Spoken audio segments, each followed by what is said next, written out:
Ok, gracias. Bueno, voy a tratar de ser breve, digamos. Primero, quiero agradecer la invitación. Ya la gente de Moreno me conoce, ya han escuchado algunas de las cosas que voy a decir, así que lamentablemente voy a tratar de hacer alguna versión más divertida, cosa que no creo que vaya a ser exitoso, pero digamos, vamos a tratar. El tema de la soberanía monetaria, mercado financiero en pesos, soberanía monetaria, si uno mira la tradición en macroeconomía, la soberanía monetaria es básicamente la capacidad que tenía un país periférico, muchas veces se entendía así, no solo para hacer política económica en general, sino para bajar sus tasas de interés.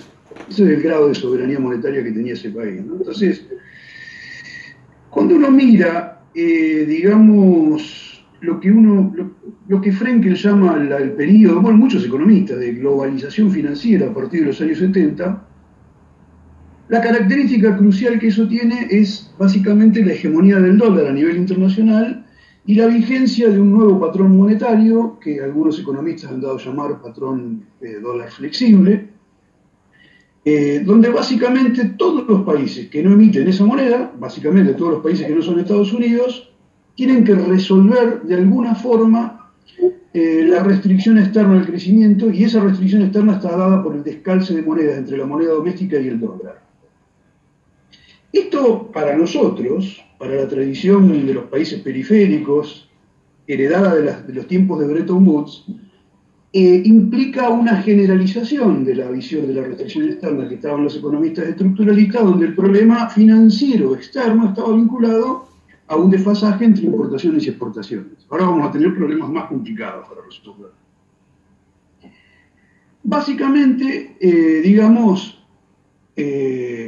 uno puede ver, y ahí, digamos, entra la cuestión de por qué en Argentina, que en los años 80 y 90 se había comportado de una manera muy similar al resto de los países de la región, claramente, más allá de algunas exageraciones que tuvimos, en los 80 y los 90 éramos un típico país latinoamericano coordinado en su integración financiera externa por eventos externos. Claramente, en los 80 el shock de tasas de interés de Volcker lo determinó salidas de capitales, devaluaciones, incremento de las deudas externas, cada perdida, hiperinflación o alta inflación. Ahí fuimos todos hermanos. Argentina también. En los 90, si bien Argentina fue quizá un alumno radical muy exagerado, también, digamos, tipo de cambio fijo, privatizaciones, estabilización, entrada de capitales, todo lo que ya sabemos. En los 2000, Argentina se separa de la región, no es igual a la región, tiene diferencias muy, pero muy importantes. Muchos colegas de Argentina, cuando uno les plantea esto, tratan inconscientemente de argentinizar América Latina y decir que América Latina está igual de mal que Argentina, cosa que es verdad que muchos países de América Latina están tan mal como Argentina o peor, pero no tienen nada que ver con la integración externa. Caso típico, para poner como ejemplo, Brasil. ¿No? Brasil tiene una crisis, antes de entrar en la pandemia, tenía una crisis económica y social de una magnitud inédita en la historia del Brasil, digamos, pero nada que ver con el problema de restricción externa. Toda esa crisis se había producido en un contexto donde la acumulación de reservas era históricamente récord, donde la deuda externa era históricamente baja, etcétera, etcétera. Entonces ahí la pregunta es empezar a comparar las diferencias para entender, digo, antes de entrar en las herramientas para combatir la dolarización, me parece más importante entender por qué funciona así esto, ¿no? Y ahí me voy a permitir usar solamente, a ver si se ve, un par de gráficos.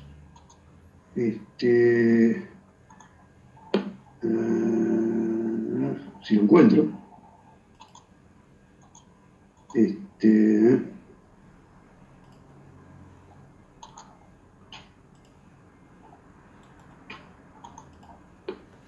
Puedo llegar, en algún momento.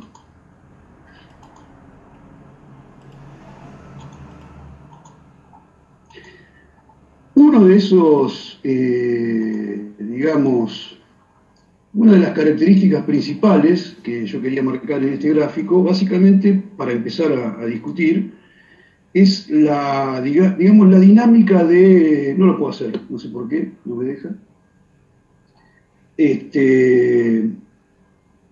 Básicamente la dinámica del tipo de cambio nominal, ¿no? Si uno observa comparativamente, digamos, la relación del tipo de cambio nominal en América Latina, Argentina es el país que desvalorizó en términos nominales su moneda varias veces más que cualquier otro país de la región. Incluso a nivel internacional, en los años, digamos, básicamente en los últimos 20 años, Argentina fue el país que más devaluó a nivel nominal en todo el mundo, dependiendo del periodo, pero en general estamos ahí en el lote de los 2 o 3 primeros, digamos. Esta primera diferencia, ¿no? Ahí hay una cosa que me parece importante distinguir para el análisis que viene, que es la distinción entre el tipo de cambio nominal y el tipo de cambio real. Generalmente, los economistas le prestan atención al tipo de cambio real, por distintos motivos que no voy a discutir ahora, y mucho menos atención al tipo de cambio nominal. Por ejemplo, una nota interesante en América Latina, y en esta comparación de Argentina y América Latina, pese a que Argentina desvalorizó en términos nominales mucho más que cualquier otro país de la región, el tipo de cambio real tuvo una dinámica muy similar que el resto de la región. Porque básicamente, esto hay un trabajo de Frenkel con Rapetti que lo muestran muy bien, básicamente los países que apreciaron nominalmente tuvieron menos inflación, básicamente, ¿no? Los países que devaluaron más tuvieron más inflación. Hay otros factores inflacionarios que ahora vamos a ver que juegan, pero eso hace que la diferencia en términos reales no sea tan relevante. Pero hay una importancia funcional, por así decir, del tipo de cambio. El tipo de cambio real es muy relevante para la distribución del ingreso, particularmente en países como nosotros, que somos tomadores de precios a nivel internacional. ¿Qué pasa cuando suben los costos salariales unitarios en un país como el nuestro con un sector transable? El sector transable es tomador de precios a nivel internacional. Cuando los costos salariales suben, su margen de ganancia, forzosamente, si lo otro está dado, tiene que caer. No tiene manera de trasladar el aumento de costos a precios como hace cualquier empresario de un sector no transable, por ejemplo. En un sector no transable, una empresa tiene un aumento de precio y lo va trasladando, en la medida de sus posibilidades, de su poder de mercado, lo va trasladando a los precios. El sector expuesto a la competencia internacional no consigue hacer eso. Si lo hiciera y fuera formador de precios, sería equivalente a una economía cerrada, está transfiriendo los costos a sus precios internacionales, pero no es el caso nuestro. Entonces, claro, el precio internacional está dado, el tipo de cambio en principio está dado, los costos suben, el margen de ganancia se achica. Esa gente suele protestar en esas condiciones, digamos, más allá de los efectos económicos que pueda tener la disminución de la rentabilidad sobre la inversión, las exportaciones, que es otra discusión, en mi opinión, muy poco relevante, digamos. El hecho relevante de economía política, por así decirlo, es que esa gente dice, bueno, esto es insostenible. En el límite, obviamente, como todo tiene un límite, si uno agota la rentabilidad de ese sector transable, ese sector no produce, no solo no exporta, no produce. Sin rentabilidad en el capitalismo no se produce. Entonces, eso plantea un problema en países como Argentina, donde eventualmente los costos laborales unitarios pueden ser un factor inflacionario importante. Cuando uno mira, digamos, y ahí uno empieza a explicar por qué el tipo de cambio nominal en Argentina se mueve tan por encima del resto de la región, ¿no? Justamente los gobiernos intentan acomodar con distintos mecanismos, devaluaciones discretas muy grandes, crumbling peg, con argumentos diferentes, tipo de cambio real competitivo va a sacarnos del subdesarrollo, el argumento puede ser muy variado, digamos. Hay gente que tiene convertibilidad en la cabeza, entonces dice el tipo de cambio real tiene que ajustar, no importa. El tema es que la política macroeconómica, fruto en el fondo de estas presiones estructurales, termina ajustando el tipo de cambio al alza y provoca un resultado que es la devaluación nominal récord de la que estaba hablando.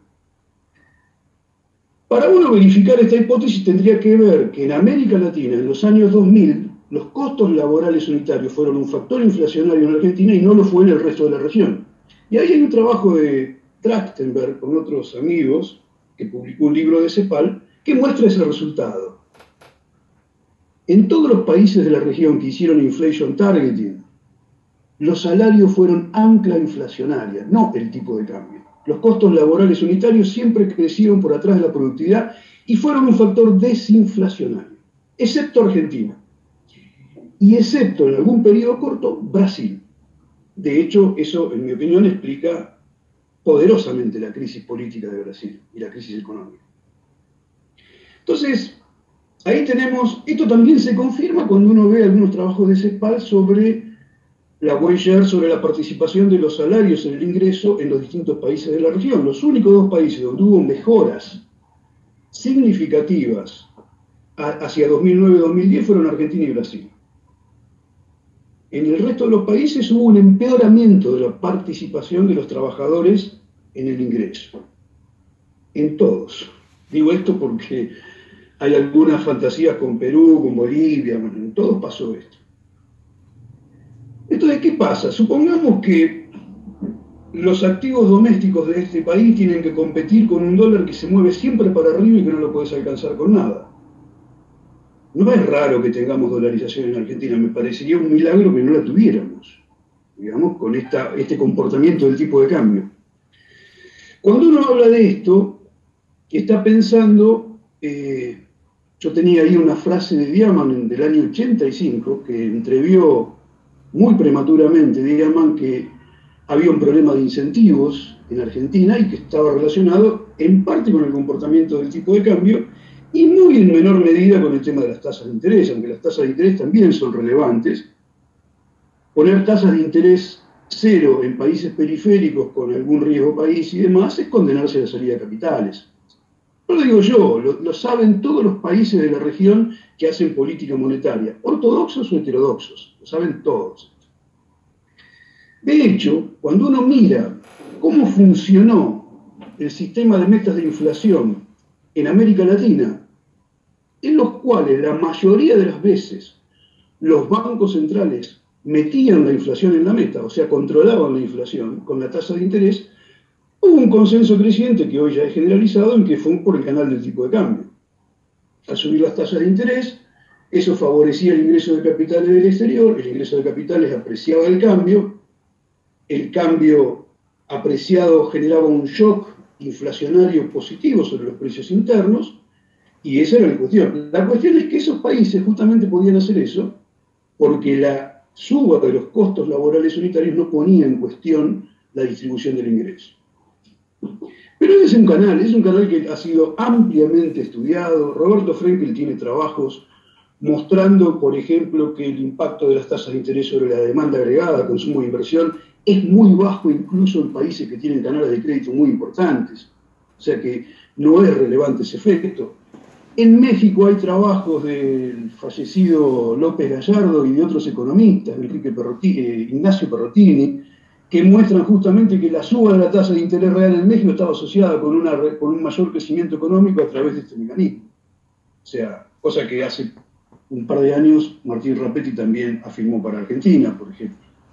Entonces digo, este es un mecanismo que funciona bien justamente cuando los salarios son ancla inflacionaria.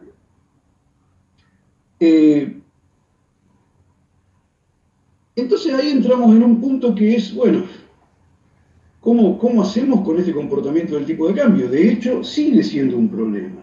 Lo importante es, me parece a mí acá, es darse cuenta que este problema, aún en la pandemia, que ha debilitado considerablemente la capacidad de negociación de los sindicatos y de los trabajadores, como todos sabemos, este problema sigue persistiendo, pese a que tenemos un tipo de cambio real hoy sustancialmente más alto que el que teníamos en 2015. Con lo cual, en mi opinión, hay margen para que haya un grado de apreciación cambiaria y de estabilidad cambiaria importante sin poner en riesgo ninguna cosa importante en la macroeconomía argentina actual, digamos, ¿no? Entonces, esto tiene una implicación para mí importante, que es la siguiente, que es, hay que mantener rendimientos en dólares de los activos domésticos positivos de manera persistente. No hay escapatoria de esto. Somos un país periférico, yo lo decía al principio, tenemos una jerarquía monetaria a nivel internacional donde nosotros estamos en la base de esa jerarquía. Y esa jerarquía, no sé, digamos, y mantener cierta estabilidad en ese marco no es gratis. Entonces me voy a referir ahora a los costos de mantener cierta estabilidad en ese marco. Primero, esto tiene implicaciones sobre la deuda pública. A mí me gustaría decir que, en primer lugar, que esta visión, que de alguna manera todos fuimos confusos en algún punto, de que hay una opción entre emisión monetaria y deuda para financiar al gobierno, es una opción falsa. Es una opción falsa porque, básicamente, si uno tiene un objetivo de tasa de interés, y yo creo que uno debe tener un objetivo de tasa de interés claramente, positiva, justamente por este problema de las decisiones de cartera del sector privado, eso va a implicar que o bien el Tesoro o bien el Banco Central van a terminar colocando títulos, la deuda pública consolidada va a aumentar y va a haber una emisión monetaria determinada mayormente endógenamente por decisiones del sector privado. Eso implica una cosa importante, que no es necesario que Argentina baje el ratio de deuda pública sobre PBI, que por otro lado es un indicador que a lo sumo tiene implicaciones distributivas. Yo ahí quiero decir, una nota al margen, decir que en realidad ni siquiera el mercado mira ese ratio con mucho interés, porque voy a poner como ejemplo, hacia 2018-2019, el ratio de deuda pública sobre PBI en Argentina era similar al de Uruguay y al de Brasil y muy parecido al de México, y el riesgo país en esos países era irrisorio y en el nuestro era una cosa escandalosa. ¿Cuál era la diferencia? Que los tipos parece que se daban cuenta que nuestra deuda estaba denominada en dólares mayormente y la de los otros no. Entonces, mirá vos, el mercado parece que podríamos sintetizar diciendo son neoclásicos de sentido común, pero tontos no, digamos, tampoco hay que exagerar. Entonces ahí el problema justamente es cambiar la composición de la deuda pública. Lo que yo creo que Argentina está necesitando es aumentar su deuda pública en moneda local y disminuirla, que esperemos que estamos en proceso de esa disminución, disminuirla en moneda extranjera, que es la moneda que no controlamos. Y esa es una condición para que el gobierno y el Banco Central, coordinadamente, puedan mantener un diferencial positivo en el rendimiento en dólares de los activos domésticos. Por más que Agustín haga que no con la cabeza, yo voy a decir que sí, digamos, porque vale, el argumento de sí y no son válidos simétricamente los dos, digamos.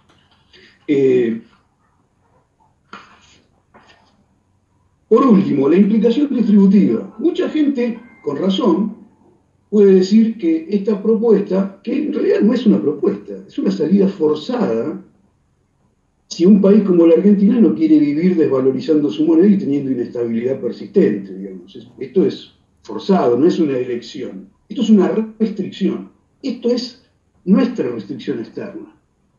La restricción externa uno no la elige, uno la enfrenta con determinadas políticas.